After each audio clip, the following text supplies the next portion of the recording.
Bebas aktif. Mungkin kita paling mengenal kata-kata itu saat merujuk pada bagaimana hubungan Indonesia dengan dunia. Bebas artinya berdaulat dalam menentukan arah dan sikap, dan aktif berarti turut terlibat dalam membina perdamaian dunia. Tapi itu bukan tugas seorang presiden saja. Ada ribuan diplomat yang bekerja keras untuk tidak hanya menjaga nama Indonesia di dunia, tapi juga menjaga tiap-tiap warga negara Indonesia yang tersebar ke seluruh dunia. Dan siapakah yang mengurus seluruh diplomat itu? Siapa lagi kalau bukan Menteri Luar Negeri yang periode ini kembali dijabat oleh Ibu Retno Marsudi. Ini pernah terpikir tidak sih, apa sih sebenarnya kerja seorang diplomat dan apa itu diplomat yang baik? Langsung saja kita tanya pada menterinya. Jadi sebelum kita lihat apa kinerja diplomat kita di luar sana, kita ngobrol dulu sama ibunya para diplomat. Ada Bu Menlu di sini. Bu Retno, apa kabar? Apa kabar? Baik. Bu Retno, saya mau tanya soal diplomat nih. Mumpung kita kan di episode perdana Sapa Diplomat. Sapa Diplomat. Kita tahunya kalau diplomat tuh ya di luar negeri, datangnya acara gitu kenegaraan yang keren-keren, acara keren. yang banyak benderanya gitu. Pakai jas, belakangnya bendera. Benar-benar. Tapi sebenarnya apa sih kinerja seorang diplomat yang biasanya orang tuh nggak tahu?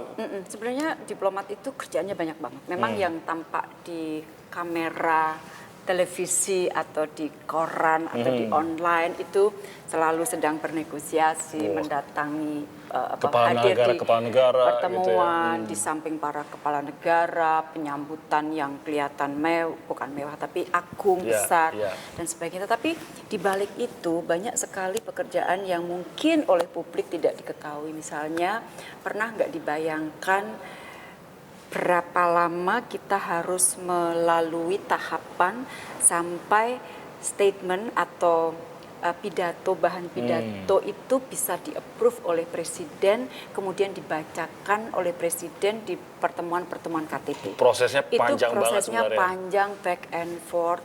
Kita duduk dengan presiden ingin menyampaikan misi apa, terus kemudian karena Bapak Presiden itu kan short and sharp. Jadi pendek tapi harus nendang. Nah ini juga memerlukan satu harus upaya, revisi ulang dan ulang begitu. Upaya sendiri karena by school, by education, diplomat itu biasanya dididik ngomong itu panjang, cantik gitu kan. Prakteknya? Tapi sekarang prakteknya lebih pendek dan sharp. Yang Concise penting gitu adalah message-nya harus jelas. Harus jelas dan padat lah gitu. Jelas, padat. Belum lagi kalau pas pertemuan baik yang kita menjadi tuan rumah atau kita yang datang, itu persiapan nitty-gritty-nya. Kalau kita tuan rumah, kalau saya sampai ngecek menunya apa, presentasi menunya seperti apa. Nggak boleh salah juga. Nggak boleh salah, karena buat kita itu hal yang nggak boleh salah. Nggak boleh salah, harus rapi semuanya. Begitu juga kalau presiden sedang berkunjung ke luar negeri, makanya biasanya kalau presiden ke luar negeri, saat saya H-1, saya sudah di lapangan. Saya sudah masuk untuk ngecek kalau ada bahan-bahan yang harus dinegosiasikan, saya harus tahu persis ada di mana posisinya, belum lagi yang nitty-gritty. Oke, jadi nggak selalu bertemu dengan tokoh-tokoh, di balik itu ada proses panjang, detail. Gak boleh salah, protokolnya sudah sangat jelas sekali. Aduh, itu banyak banget, kalau boleh diceritain banyak banget. Saya malah masih ingat waktu saya jadi dubes di Oslo, waktu ada kunjungan presiden, terus kemudian karena tim kita kecil, jadi sebelum mimpin rapat untuk persiapan kedatangan presiden, aku masih harus ngecek apakah, karena di Norway kan cabai kan jarang, apakah cabainya cukup dan ada, pokoknya seru impor dong waktu itu. Seru, kita mesti cari di toko-toko Asia, pokoknya. Jadi makanya kalau kita sudah menjadi diplomat, kita nggak bisa ngomong tugas gua cuman ini loh. Kita bisa. From A to Z, dari A sampai Z itu harus kita bisa. Yang tidak tertulis sampai ke situ Bu ya, jangan sampai cabainya kurang. Ya harus dipenuhi, itu harus dipenuhi. Kalau Bu Retno sendiri saya mau tahu gini, karena menjadi diplomat itu nggak gampang. Kita tahu harus meninggalkan rumah, keluarga sampai bertahun-tahun gitu. Belum lagi seorang diplomat perempuan juga kan, kalau sudah menjadi duta besar, setahu saya ya harus ikut. Spouse-nya atau pasangannya memang harus ikut. Sementara kan aturan tentu ada batasan-batasan tersendiri untuk pasangan seorang duta besar gitu.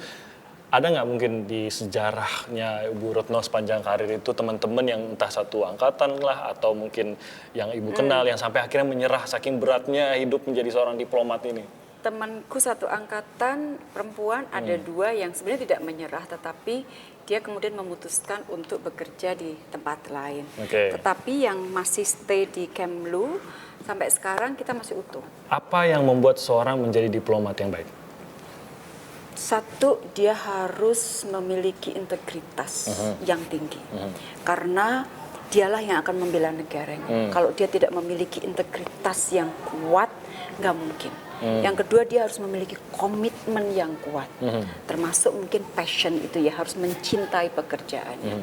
Terus yang ketiga, ini apalagi sekarang, karena perubahan dunia begitu cepat, kadang-kadang kalau kita hanya mengandalkan teori yang kita belajar, nggak akan bisa cope. Maka inovasi, inovatif dan adaptif itu penting sekali. Jadi memang diplomat itu harus lentur, harus fleksibel, tetapi kita harus tetap firm pada saat itu sudah menyangkut kepentingan nasional dan value ya.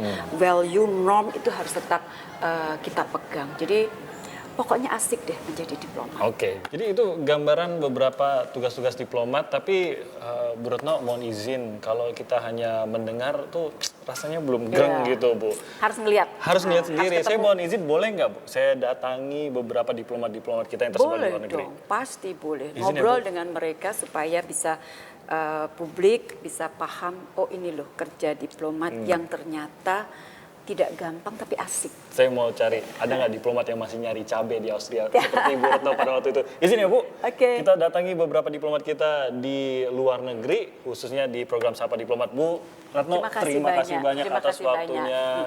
Saya izin, jadi kita akan langsung berangkat setelah dapat izin dari Bu Retno Marsudi. Mari Bu. Makasih ya. Terima kasih banyak Bu Retno.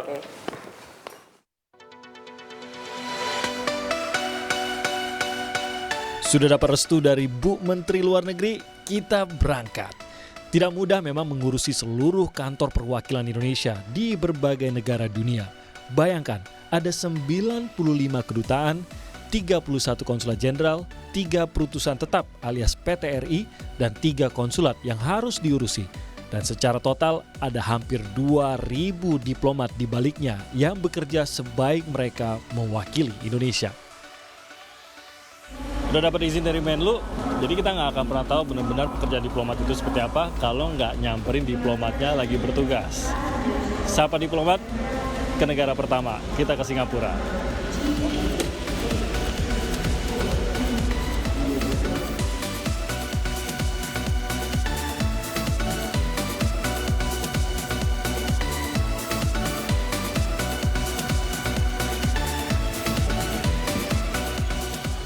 Singapura, negara yang hanya sedikit lebih luas dari Jakarta, bukan hanya jadi destinasi favorit wisatawan Indonesia, tapi juga tujuan utama pekerja migran Indonesia.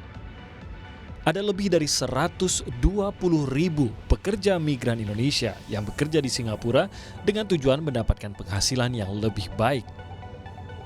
Wajar saja, meski kecil, negeri berpenduduk 6 juta jiwa ini memiliki pendapatan per kapita yang menyamai atau bahkan melampaui negara-negara maju seperti Qatar, Irlandia, Norwegia, Hong Kong, dan bahkan Amerika Serikat. Ekspor utama Indonesia ke Singapura adalah minyak dan gas bumi, timah, tembakau, dan perlengkapan elektronik. Sementara impor utama Indonesia dari Singapura berupa produk olahan minyak, elektronik, plastik, dan bahan kimia. Negeri Singa ini adalah mitra dagang ketiga Indonesia setelah Tiongkok dan Jepang. Jadi, wajar saja kalau Indonesia fokus untuk meningkatkan terus kerjasama dengan tetangga kita ini.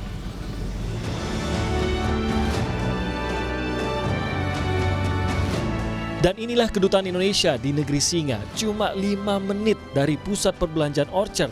Tapi benar gak sih Indonesia dulu pernah memiliki tanah di Jalan Orchard yang tersohor itu? Dan bahkan kedutaan besar kita terletak tepat di jantung Jalan Orchard. Nanti saya tanya sama Pak Duta Besar kita. Tapi kita kesini bukan cuma untuk ngelihat kantor perwakilan Indonesia di Singapura. Kita mau ngobrol dengan diplomat-diplomat yang bekerja di dalamnya. Saya udah milih nih beberapa diplomat yang pasti menarik pekerjaannya.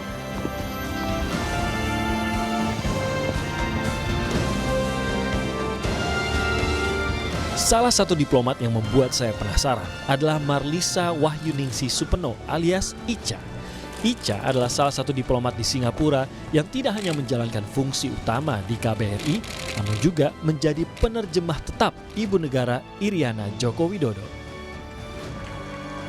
Jadi ke negara manapun Ibu Negara bertugas, Ibu Iriana selalu meminta agar Mbak Icha yang menjadi penerjemahnya. Gak mau yang lain katanya. Kenapa ya? Kenapa Mbak bisa jadi favoritnya Ibu Iriana sampai Ibu Iriana tuh tidak mau ke lain hati itu kenapa? Waduh, kalau ditanya kenapa, saya pun sulit jawabnya. Saya karena harus tanya kan Ibu Iriana ya? Mungkin Oke, ya. Di ujung telepon sudah ada Ibu Iriana nggak ada.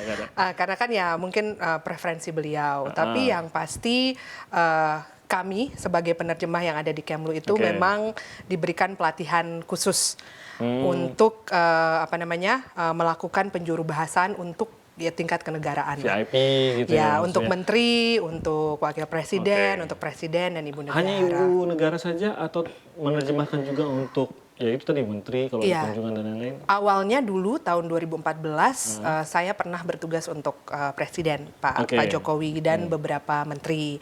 Nah, cuman sejak bulan Juli tahun 2015 saya kemudian ditugaskan untuk untuk ibu negara. Mungkin pertimbangannya adalah supaya beliau juga merasa nyaman. Jadi tidak perlu berganti-ganti, penerjemahnya beda-beda gitu. Pertama tugas buat Ibu Iriana, ingat nggak? Yang kemana tuh? Pertama banget. Iya. Kan itu pasti awal jatuh cintanya Ibu Iriana sama Mbak Icha tuh masih di situ. Beijing 2014, ya 2014. Jadi apa yang kalau Mbak Icha ingat-ingat gitu, apa yang terjadi di saat itu sampai Ibu Iriana habis itu nggak mau ganti lagi tuh? Waduh. Apa sih? Ada nggak merasa sendirinya? Ada merasa yang berbeda?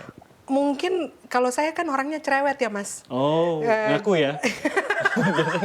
Iya, jadi mungkin ya kalau misalnya ibu ngajak ngobrol atau gimana gitu, mungkin saya selalu bisa menjawab. Iya. Jadi bukan justru hanya faktor pas nerjemahinnya aja.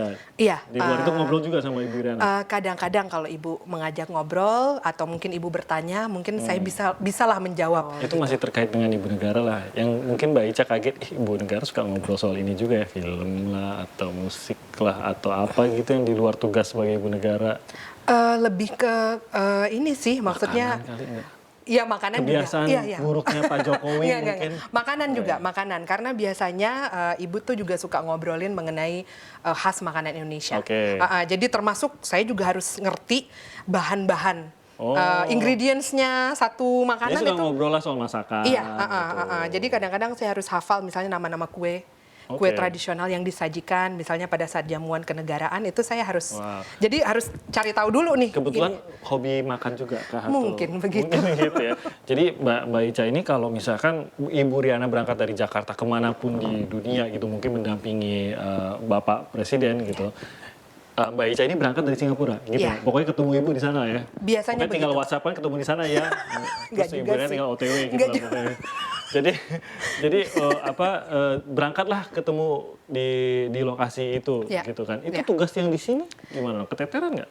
Enggak. Karena biasanya juga jadwal keberangkatan Bapak dan Ibu kan kita sudah dapat 1 minggu atau 2 minggu sebelumnya. Jadi di masa itu saya juga sudah misalnya yang mana yang masih pending atau misalnya apa yang perlu harus di follow up atau apa yang bisa dikelarin lebih dahulu. Jadi sebisa mungkin tidak ada yang keteter lah.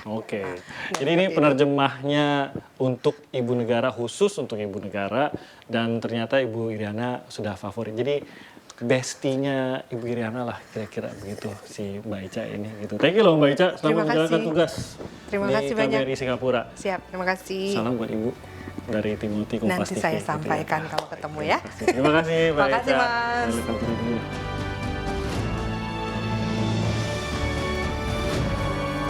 Nanti kita ngobrol sama Duta Besar Bapak Ngurah Swajaya dan juga beberapa tenaga kerja kita yang berhasil menempuh pendidikan sambil bekerja sebagai asisten rumah tangga di Singapura. Ada yang sampai S2. Jangan kemana-mana ya.